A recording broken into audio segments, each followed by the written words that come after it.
Selamat pagi para juri dan teman-teman semua. Perkenalkan, saya Damana Iva Inara dari SDN Ploso 5 Surabaya. Saat ini saya duduk di kelas 4 SD. Hari ini saya akan menceritakan cerita rakyat yang berjudul Saung Gali. Tuku kreco melesing mateng, amena pacar keling. Ayo koncolong sing anteng, rungokno aku cerita Saung Gali. Rungokno ya Rek. Di sebuah desa hiduplah seorang anak laki-laki bernama Joko Brek. Joko Brek tinggal bersama ibunya Dewi Sangla di tempat yang sederhana. Ia memiliki sifat yang mandiri dan rajin membagi. Sejak kecil, ia giat berlatih ilmu kanuragan yang diajarkan oleh kakeknya. Ia juga dikenal dengan julukan Saung Gali. Pada suatu hari, saat Joko Brek bermain dan bernyanyi, "Ya prakonco dolanan mencoba, padang bulan padangin koyo rino, rembulan ini sing awe-awe, ngelingake aja pada sore." Kemudian teman-teman Joko mulai mengejek. "Hei Joko, mana ayahmu?" "Nama Joko yang gak punya ayah, pergi sana, jangan main di sini."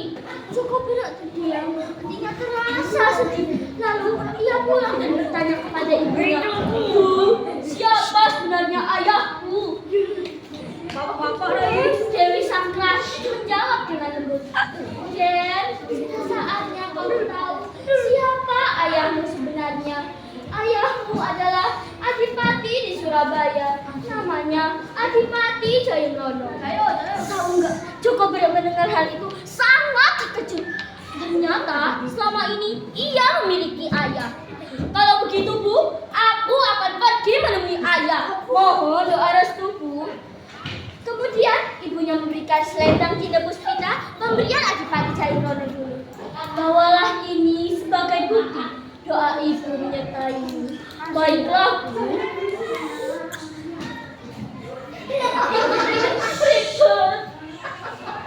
Tenang. Keesokan harinya, Joko Brek memulai perjalanannya. Ia berjalan jauh, melewati hutan yang lebat, berbagai macam binatang buas yang sedang mengikan. Ada empat yang berdesis. Ada suara auman yang terdengar oleh Joko.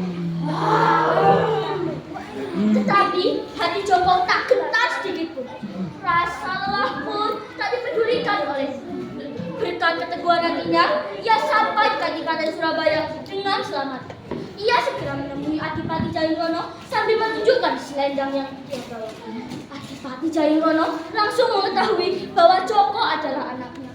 Ia memeluknya erat-erat dengan penuh keharuan. Tidak berselang lama, Adipati Jayabrono menerima undangan sayembara yang diadakan oleh Pakubono di Kartasura. Di alun-alun Kartasura, para peserta dan seluruh penjuru kerajaan telah menghadiri sayembara. Di tengah-tengah alun-alun Kartasura berdiri panjat yang sangat tinggi. Di puncaknya terdapat selembar cincin yang berkibar-kibar. Satu persatu peserta sayembara maju mencoba memanah, tetapi tidak ada satupun yang berhasil menjatuhkan cinder. Akhirnya nama Saung Gali pun bangkit. Dia maju, berdiri tegap, pandangannya fokus pada sasaran, dan sas! Panahnya besar cepat mengenai sasaran. Cinder pun layang jatuh, putus talinya. Kemudian sorak-sorai memenuhi alun-alun Kartasura. Saung Gali berhasil. Namun masa sulit mendatang. Saung Gali mendapat kabar bahwa ayahnya telah gugur di tangan Belanda. Ia segera menggantikan posisi ayahnya sebagai Adipati di Surabaya. Belanda melakukan penjajahan di seluruh bumi. Rakyat ditindas, dipaksa hidup dalam ketakutan dan kesengsaraan. Dan Saung Gali berkata dengan lantang, "Ini